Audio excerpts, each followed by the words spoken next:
નમસ્કાર વિદ્યાર્થી મિત્રો, હું છું સમર્પણ સથવારા. તમે સૌ ધોરણ 12 સાયન્સના તમામ વિદ્યાર્થીઓનું હાર્દિક સ્વાગત કરું છું. વિદ્યાર્થી મિત્રો, છેલ્લા લેક્ચરની અંદર આપણે રંગ અને ઉદ્દીપકી ગુણધર્મ વિશે અભ્યાસ કરેલો. હવે એના પછી નંબર 3 આવ્યા ચુંબકીય ગુણધર્મ. ચુંબકીય ગુણધર્મની અંદર થિયરી માટે આ ટોપિક નથી, પણ ખાસ એમસીક્યુ માટે આ ટોપિક છે. બરાબર. એમસીક્યુની અંદર ઘણીવાર આની અંદરથી દાખલા સ્વરૂપે એક માર્ક્સના એમસીક્યુ પૂછાતા હોય છે. તો કેવી રીતે હોય છે હું તમને સમજાવું. પહેલાં તો આપણે ચુંબકીય ગુણધર્મ વિશે થોડોક અભ્યાસ કરી લઈએ.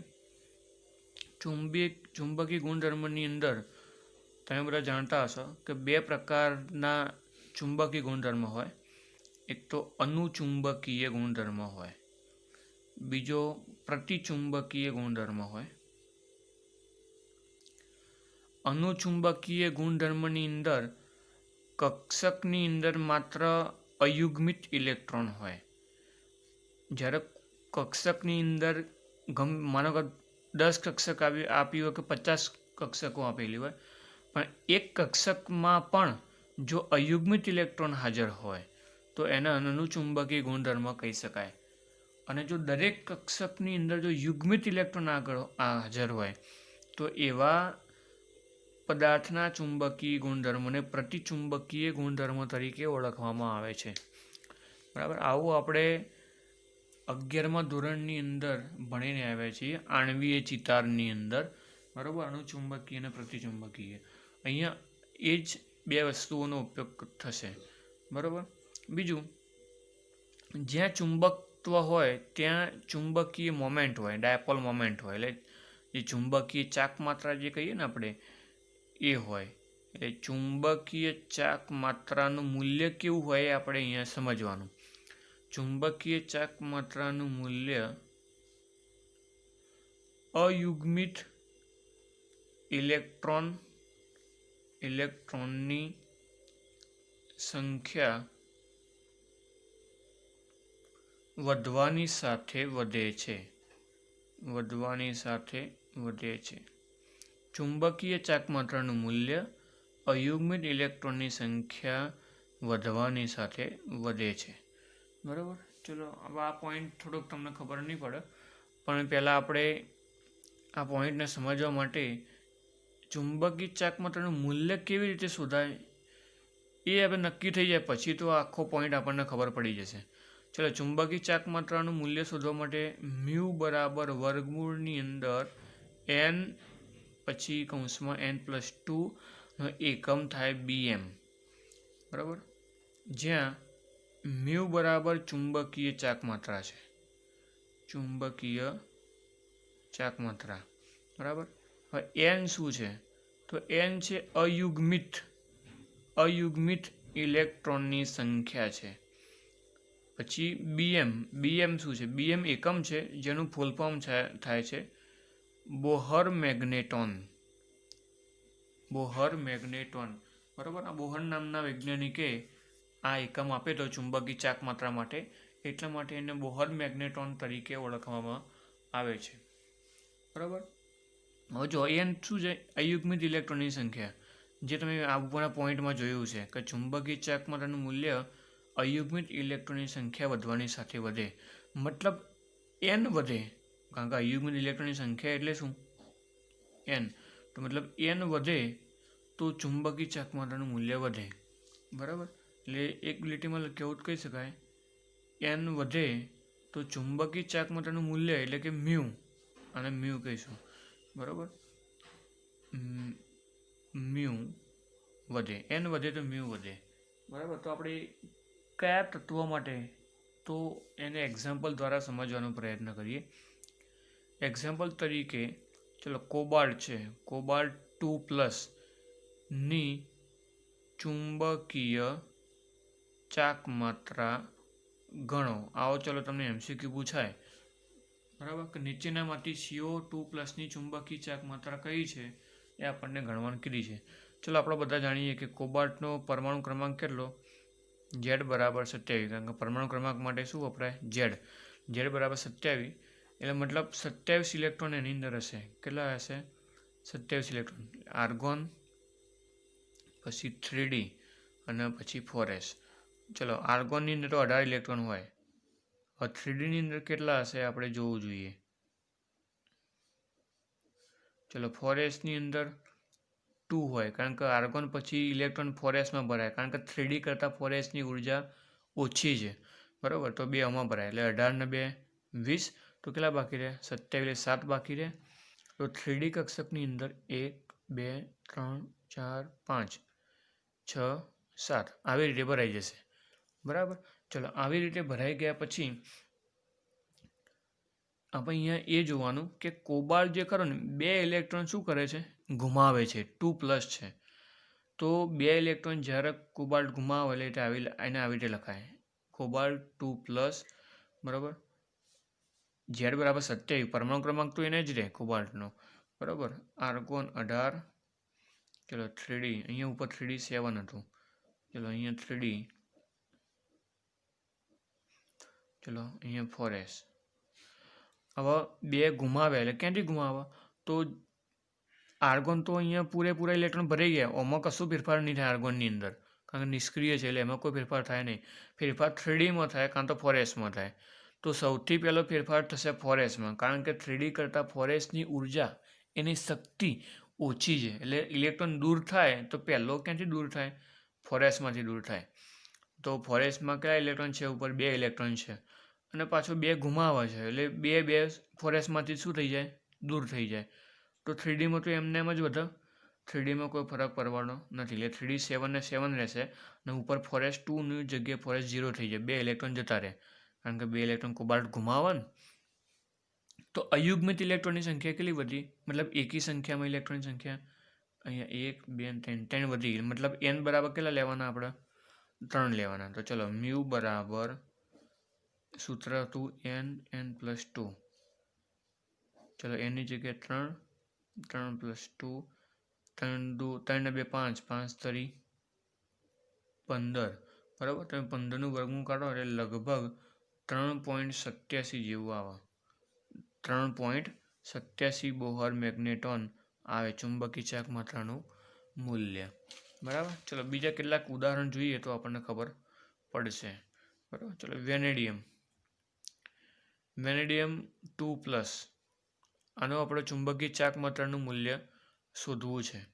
બરાબર, ચાલો, ઉપર તો આપણે ઘણું બધું થોડું ડિટેલમાં જોયું, ચુંબકી ચાક માત્રાનું મૂલ્ય આટલું બધું જોયું. MCQમાં આટલું બધું જોવા જઈએ શું થાય?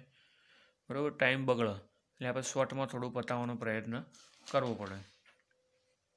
ચલો, વેનેડિયમ 2+ છે. હવે વેનેડિયમનો પરમાણુ ક્રમાંક કયો?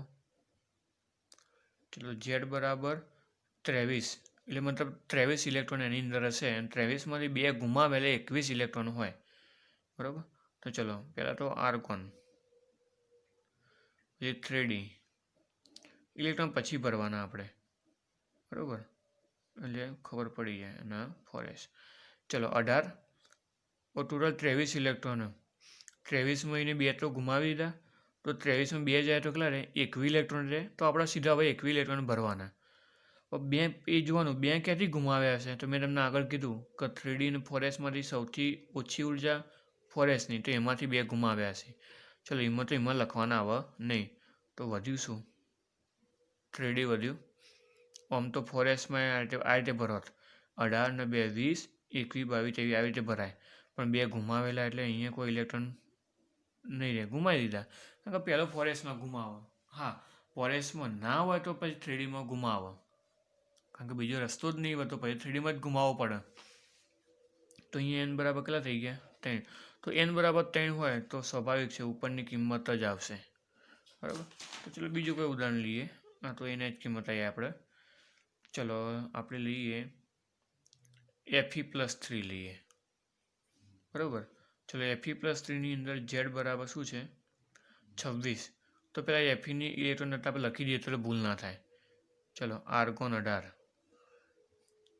3D 4s2, 2 ઇલેક્ટ્રોન ને 20 થઈ ગયા. હવે આયનનો નંબર કેટલો છે? 26 નંબર છે, એટલે 1 2 3 4 5 6, 6 ને 2 8, 8 ને 18 થઈ ગયા 26. ચલો Fe+3 એટલે 3 ઇલેક્ટ્રોન દૂર થાય. ચલો 3 ઇલેક્ટ્રોન દૂર થાય તો કેવી રીતે દૂર થશે? 2 આમાંથી થાય, 1 આમાંથી થાય, એટલે પાછું n બરાબર 3 જ આવશે. ચલો n બરાબર 2 લઈ લઈએ આપણે. બરાબર, 2 ઇલેક્ટ્રોન ગુમાવો એટલે 2 ઇલેક્ટ્રોન ગુમાવો તો 26માંથી 2 ગુમાવો એટલે કેટલા ઇલેક્ટ્રોન રહે? એના પાસે 24 ઇલેક્ટ્રોન રહે. હવે તો 24 ઇલેક્ટ્રોન આપણે ગોઠવવાના. બરાબર, 3 નહીં 2 ગુમાવશે. આર્ગોન 18 3D અહીં 4s.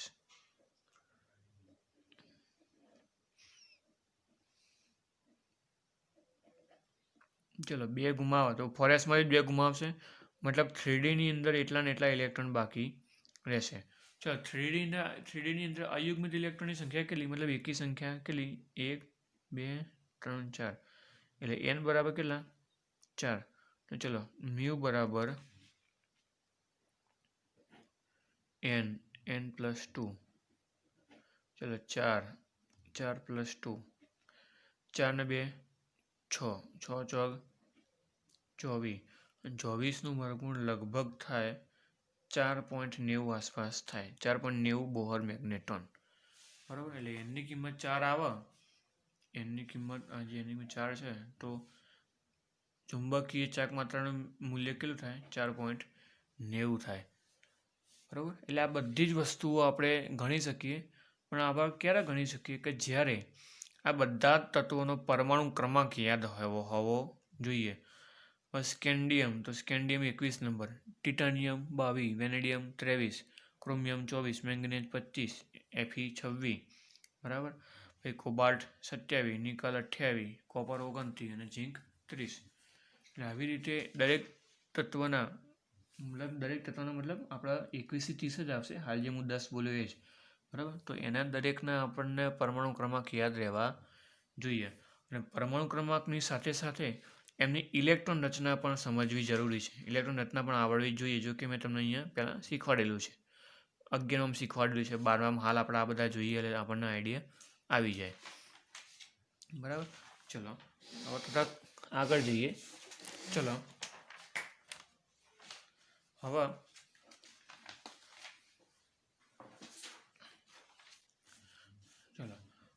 આગળ ચુંબકીય ચાક માત્ર આપણે જોઈ ગયા. હવે એના મૂલ્યો જે આપણે જોયા ને, n બરાબર 3 આવ્યો તો કેટલા આવ્યા? તો 3.87. અને n બરાબર 4 આવ્યા તો 4.90 આવ્યા. બરાબર, હવે એના પછી આપણે ગણતરી કરી મ્યુનું સૂત્ર મૂકીને. પણ હવે MCQ માટે શોર્ટકટ તમને કહું કે જ્યારે અયુગ્મિત ઇલેક્ટ્રોનની સંખ્યા n બરાબર જો 1 હોય, n બરાબર જો 1 હોય, 2 હોય, 3 હોય, 4 હોય અને 5 હોય તો એ વખત બોહર મેગ્નેટ્રોન મ્યુની કિંમત કેટલી હોય? બરાબર, આટલું તમે આ કોષ્ટક યાદ રાખશો તો તમને ભૂલ નહીં પડે. બરાબર, પણ આવું 1 2 3 4 5 ઇલેક્ટ્રોનની સંખ્યા કેવી રીતે ખબર પડે? તો ઇલેક્ટ્રોન રચનાના આધારે, જે આપણે આગળ જોયું ને કે ભાઈ ઇલેક્ટ્રોન રચના હશે તો આપણને આવડશે, નકર નહીં આવડે. બરાબર, હાલ આપણે જોયું ઇલેક્ટ્રોન રચના લખી તો ખબર પડે ને 1 2 3 ઇલેક્ટ્રોન.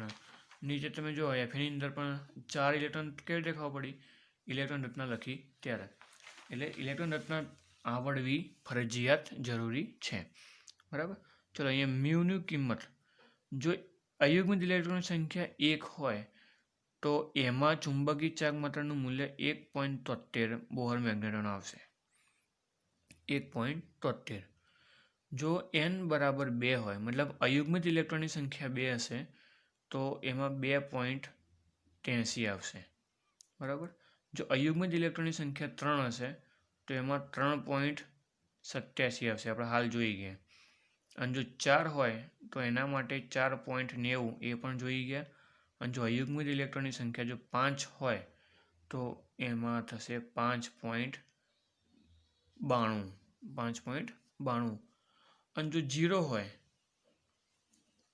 હોય તો 0 જ આવશે. હવે યાદ રાખજો 5થી વધારે ના હોય, કારણ કે ડી કક્ષકની અંદર પેટા કક્ષકો કેટલી? 5 જ ને હોય. તો બધામાં અયુગ્મિત ઇલેક્ટ્રોન સંખ્યા 1 1 હોય, બધામાં હોય તો વધુ 1 2 3 4 5 જ હોય, એનાથી વધારે હોય નહીં. 0 કરતાં ઓછું માઇનસમાં ના હોય. બરાબર, તો અહીંયા ચુંબકીય ચાક માત્રાનો ટોપિક અહીંયા પૂરો થાય છે. બરાબર. ચલો આપણે આગળના ટોપિક વિશે વાત કરીએ. આંતરાલીય સંયોજનો.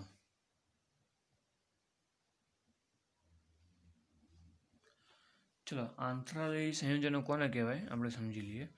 આ આઈએમપી પ્રશ્ન કહી શકાય 2 માર્ક્સ માટે. આંતરાલીય સંયોજનો.